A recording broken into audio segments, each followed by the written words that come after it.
সফলতার কোনো শর্টকাট হয় না, হয় অনেক কাঠখড় পুড়িয়ে জীবন যুদ্ধের প্রতিটি অধ্যায়ে নিজেকে প্রমাণ করে করে একটু একটু করে আপনি সফল হবেন, একটু একটু করে আগাবেন। ইটস এ জার্নি, এটা কোনো ডেস্টিনেশন নয়। এবং সফল হওয়ার পথ পরিক্রমায় কোনো লিফট নেই, সিঁড়ি বেয়ে উপরে উঠতে হয়। কি বেয়ে? কিন্তু আমরা সফল হতে চাই কিভাবে? ডাইরেক্ট 100 তলায় তো আমি সফল, উপরে সবার উপরে আমি, এইভাবে চাই সফলতাটা। সবার উপরে উঠে যাব, গোল্ড মেডেল গলায় পরাই দিবে, আমরা সাকসেসফুল না। সফলতার রাস্তায় কোনো লিফট থাকে না। কি দিয়ে উঠতে হয়?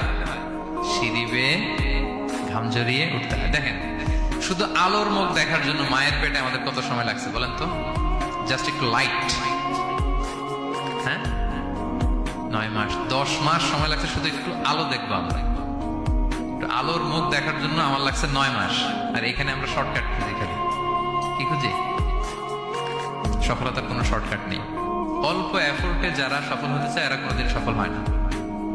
ইউসুফ আলাইহিস সালামের জীবনীটা একটু খেয়াল করেন, একটু একটু করে তিনি সামনের দিকে গিয়েছেন এবং সবশেষে ইজিপ্টের ফিনান্স মিনিস্টার হয়েছে।